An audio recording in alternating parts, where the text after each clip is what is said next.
जय हिंद दोस्तों, स्वागत है आपका हमारे YouTube चैनल में। आज की वीडियो में हम लेकर आए हैं आपके लिए यहाँ पर हिंदी साहित्य के बहुत ही महत्वपूर्ण क्वेश्चन आंसर। तो वीडियो को पूरा अवश्य देखना है। अगर आप चैनल पर पहली बार आए हैं तो चैनल को सब्सक्राइब कर लें, बेल आइकन दबाएं, ऑल पर क्लिक करें ताकि ऑल वीडियो की जानकारी आपके यहाँ तक पहुँचे। ज़्यादा से ज़्यादा वीडियो को शेयर करें। तो आज का अपने यहाँ पर फर्स्ट क्वेश्चन क्या है, तो यहाँ से देख लेते हैं कि निम्न में से किस कवि को अपभ्रंश का वाल्मीकि कहा जाता है। आंसर अगर आपसे बनता है तो आप कमेंट में आंसर जरूर बताएं क्या होगा इसका सही आंसर। तो अपभ्रंश का वाल्मीकि कहा जाता है, किसको कहा जाता है, तो आपका यहाँ पर सही आंसर क्या होगा, स्वयंभू। विकल्प नंबर आपका यहाँ पर सी राइट आंसर होगा, बिल्कुल सही। विकल्प नंबर सी जिन्होंने बताया है सही आंसर। क्वेश्चन नंबर 42 क्या पूछा गया है, तो देखिए अपभ्रंश के प्रथम महाकवि कौन थे। तो अपभ्रंश के प्रथम महाकवि आपसे पूछा हेमचंद्र, रामचंद्र, स्वयंभू या दत्त। तो क्वेश्चन नंबर 42 का राइट आंसर बताइए। 4 विकल्प आपके यहाँ पर दिए गए हैं। अपभ्रंश के प्रथम महाकवि पूछा है तो महाकवि में आपके हो जाएंगे कौन, आपका राइट आंसर है स्वयंभू। स्वयंभू आपका यहाँ पर सही आंसर है, बिल्कुल सही। विकल्प number B right answer. Question number 43 पूछा है यहाँ पर कि स्वयंभू की कृति का नाम है पद्म पुराण, पाहुड़ दोहा, महापुराण या पयुमचर्यू।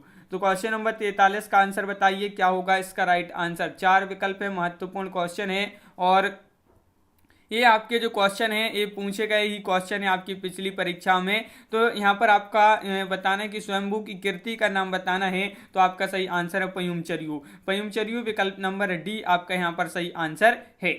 क्वेश्चन नंबर आपका 44 क्या पूछा गया है, तो क्वेश्चन नंबर 44 ये दिया गया है पयुमचर्यू किसकी रचना है। तो वही क्वेश्चन आपसे यहाँ पर पूछा गया है, पयुमचर्यू जो रचना है ये किसकी है, तो आपका यहाँ पर सही आंसर है स्वयंभू। विकल्प नंबर आपका सी यहाँ पर राइट आंसर है। पीजीटी में ये 2011 में ये क्वेश्चन पूछा गया था।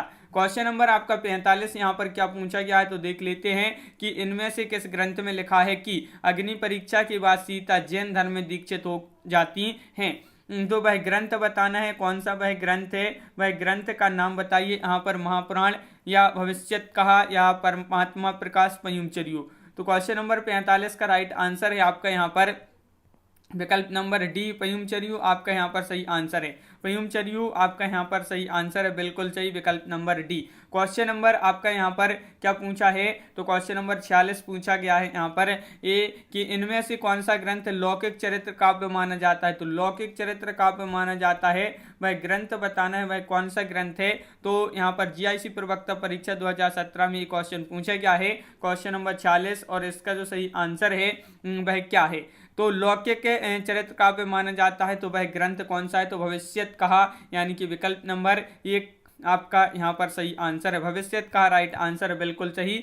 और यहाँ पर क्वेश्चन नंबर 47 पूछा है अपभ्रंश का भवभूति किसे माना जाता है। ये क्वेश्चन कई बार एग्जाम में पूछा जा चुका क्वेश्चन है। क्वेश्चन नंबर 47 बताइए अपभ्रंश का भवभूति शालीबद्ध सूरी या कनकामर, पुष्पदंत या धनपाल।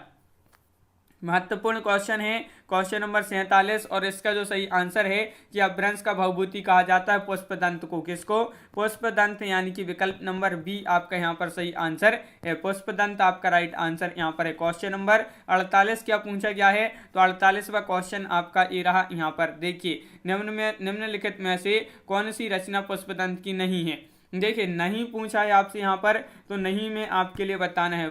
तो बताइए महापुराण, जय कुमारचर्यू या जस हरचर्यू, पयुमचर्यू। तो आपका यहाँ पर सही आंसर होगा पुष्पदंत की नहीं है, तो वह रचना कौन सी नहीं है, तो आपका सही आंसर है विकल्प नंबर डी, यानी कि पयुमचर्यू। पयुमचर्यू ये जो है पुष्पदंत की रचना नहीं है, बल्कि ये स्वयंभू की रचना है। किसकी है, स्वयंभू की ये रचना है। तो आपका यहाँ पर स्वयंभू होना चाहिए था, तो ये आपका यहाँ पर राइट आंसर है, विकल्प नंबर डी। क्वेश्चन नंबर आपका 49 पूछा गया है कौन सी रचना स्वयंभू कवि की नहीं है। तो यहाँ पर 49 का आंसर बताना है। नहीं पूछा है स्वयंभू जी की, बताइए पयुमचर्यू, स्वयंभू छंद और ऋणमिचर्यू, महापुराण। ये आपके 4 विकल्प है।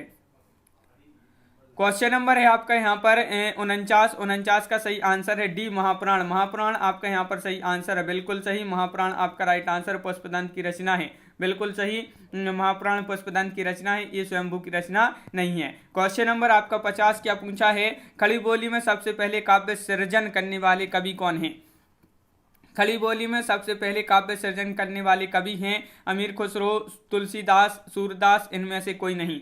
क्वेश्चन नंबर 50 का आंसर आपके लिए बताना है। 4 विकल्प आपके यहाँ पर दिए गए हैं और इसका जो सही आंसर है क्वेश्चन नंबर 50 का वह क्या होगा राइट आंसर बताइए। महत्वपूर्ण क्वेश्चन है।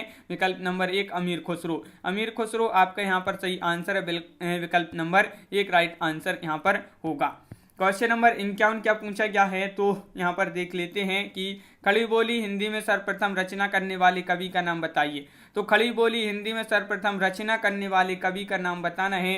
तो क्वेश्चन नंबर 51 का आपका जो सही आंसर होगा वह क्या होगा, 51 का राइट आंसर यहाँ पर बताना है। जायसी, विद्यापति, अमीर खुसरो या भारतेंदु हरिश्चंद्र। तो 51 का आपका जो सही आंसर है, खड़ी बोली हिंदी में सर्वप्रथम रचना करने वाले जो कवि हैं वह कौन है, अमीर खुसरो। अमीर खुसरो यानी कि विकल्प नंबर बी आपका राइट आंसर होगा। क्वेश्चन नंबर आपका यहाँ पर 52 पूछा गया है। क्या पूछा है, मुकरी लिखने का सर्वप्रथम प्रयास किस कवि ने किया था। तो मुकरी लिखने का जो सर्वप्रथम प्रयास किया था, मुकरियां लिखी थी सबसे पहले स्वयंभू ने, अमीर खुसरो, जगनिक या कुंभन दास।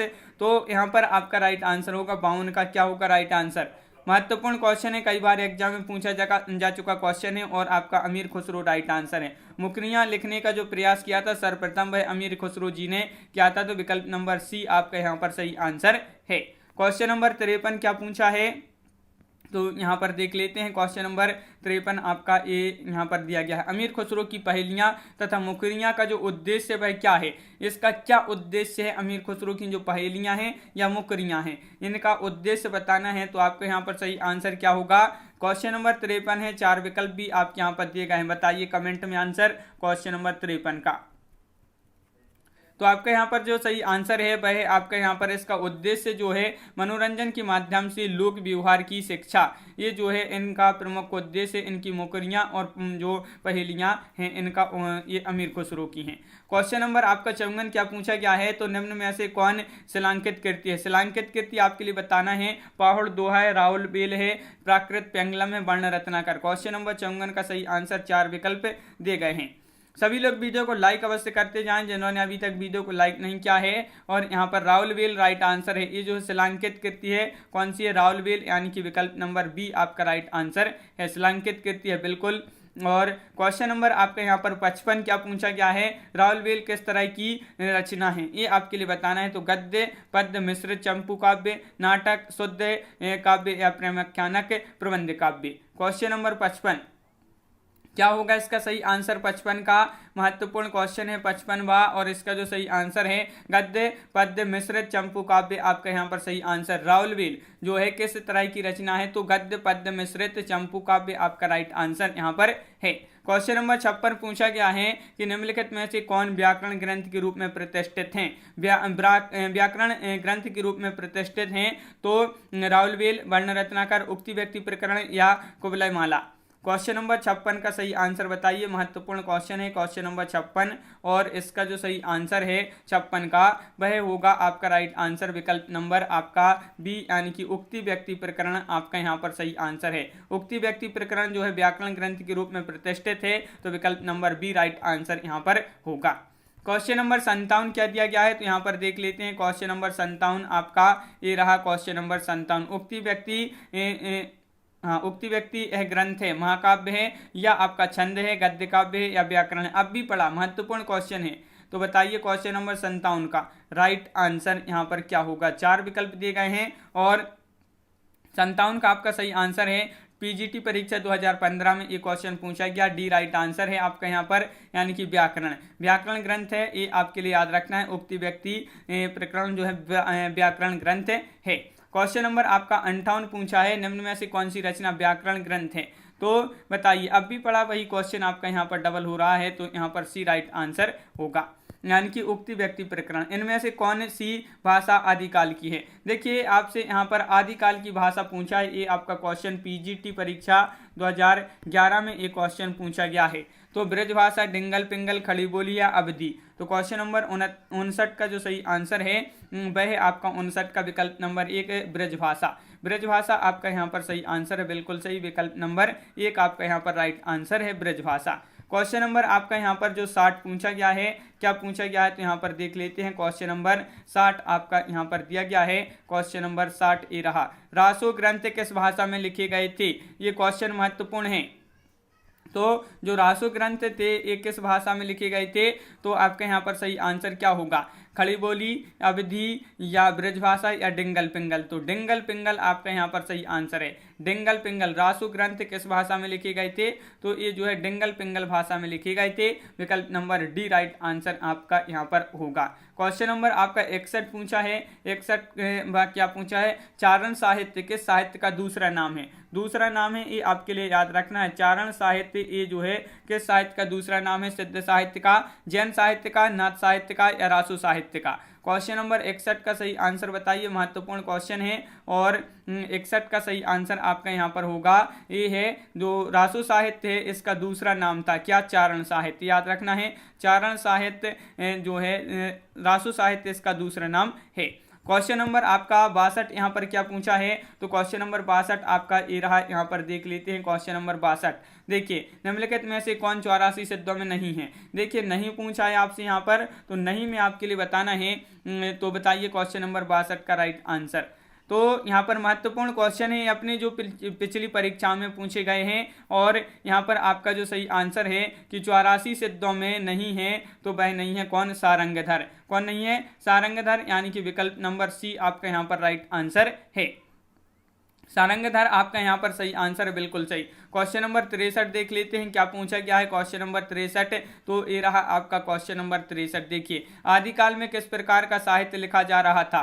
तो आदिकाल में जो साहित्य लिखा जा रहा था, ये किस प्रकार का साहित्य लिखा जा रहा था, ये आपके लिए बताना है। 63वां क्वेश्चन है, महत्वपूर्ण क्वेश्चन है। और इसका जो सही आंसर होगा वह क्या होगा? आदिकाल में किस प्रकार का साहित्य लिखा जा रहा था? तो आपका सही आंसर है क्या है? राइट आंसर है, जन जीवन से हटकर रहे राजाओं की वीरता का अतिरंजित वर्णन किया जा रहा था। आदिकाल का जो साहित्य था, इसमें आदिकाल साहित्य में ये लिखा जा रहा था, जनजीवन से हटकर राजाओं की वीरता का इसमें वर्णन किया जा रहा था। क्वेश्चन नंबर आपका 64 क्या पूछा गया है? तो यहाँ पर देख लेते हैं क्वेश्चन नंबर 64। देखिए, ये है आपका कि वीर गाथा कालीन रासो काव्य में निम्नलिखित में से किस विषय का वर्णन नहीं है? देखिए नहीं पूछा है आपका, किस विषय का वर्णन नहीं है?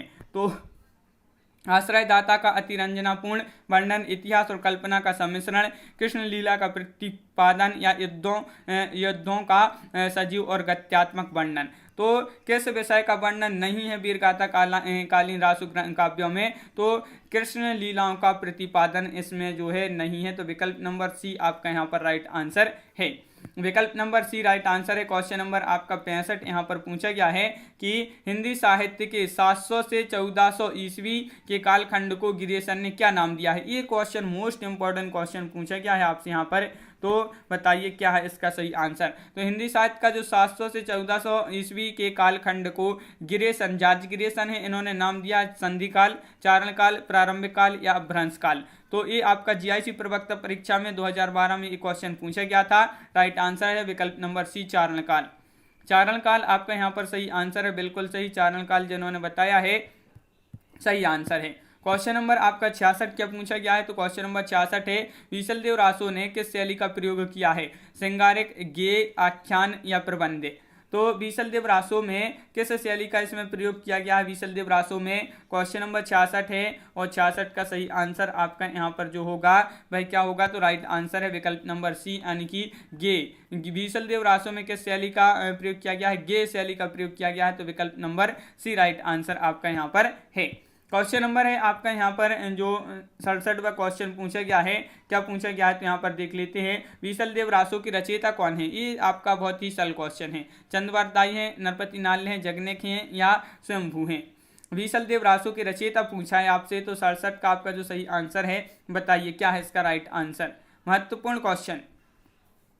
और इसका सही आंसर है आपका नरपति नाल्य, विकल्प नंबर सी आपका राइट आंसर है। नरपति नाल्य जिन्होंने बताया है उनका यहाँ पर सही आंसर होगा। विशलदेव रासो के रचयिता कौन है? तो नरपति नाल्य आपका यहाँ पर ये क्वेश्चन भी डबल हो गया। यहाँ पर क्वेश्चन नंबर 69 देख लेते हैं, निम्नलिखित रासो ग्रंथों में कौन सा काव्य एक प्रेम काव्य या श्रृंगार काव्य है? कौन सा वह काव्य है जो एक प्रेम काव्य है या श्रृंगार काव्य है? तो विशलदेव रासो, पृथ्वीराज रासो, परमाल रासो या जय मयंक जसचंद्रिका? क्वेश्चन नंबर 69 का सही आंसर आपके लिए बताना है। क्वेश्चन नंबर 69 का राइट आंसर यहाँ पर क्या होगा? तो 69 का एक राइट आंसर विकल्प नंबर 1 यानी कि बीसल देवरासु।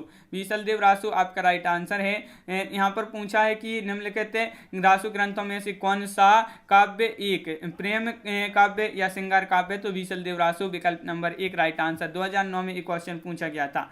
क्वेश्चन नंबर आपका 70 पूछा है, निम्नलिखित में से किस रासु काव्य का मूल वर्ण विषय वीर रस न होकर श्रृंगार रस है? ये आपके लिए बताना है यहाँ पर। तो क्वेश्चन नंबर 70 है, निम्नलिखित में से किस रासु काव्य का मूल वर्ण विषय वीर रस न होकर श्रृंगार रस है? तो आपका यहाँ पर खुमाण रासु या बीसल देव रासु, पृथ्वीराज रासु या परमाल रासु। तो 70 का आपका जो सही आंसर है, 70 का राइट आंसर होगा यहाँ पर विकल्प नंबर सी बीसल देवरासु। बीसल देवरासु आपका यहाँ पर सही आंसर है, बिल्कुल सही। विकल्प नंबर आपका यहाँ पर सी राइट आंसर यहाँ पर है। तो इस प्रकार अपनी यहाँ पर बहुत ही महत्वपूर्ण क्वेश्चन कंप्लीट हुए हिंदी साहित्य के। कैसा लगा ये वीडियो आप कमेंट में जरूर बताएं। अगर आप चैनल पर पहली बार आए हैं तो चैनल को सब्सक्राइब कर लें, बेल आइकन दबाएं, ऑल पर क्लिक करें ताकि ऑल वीडियो की जानकारी आपके यहाँ तक पहुँचे। ज़्यादा से ज़्यादा वीडियो को शेयर करें और वीडियो को लाइक करना ना भूलें। और इसी तरह के बहुत सारे वीडियो आने वाले हैं तो आप चैनल को सब्सक्राइब अवश्य कर लें। तो आज की वीडियो में बस इतना ही। सभी के लिए बहुत बहुत धन्यवाद। जय हिंद।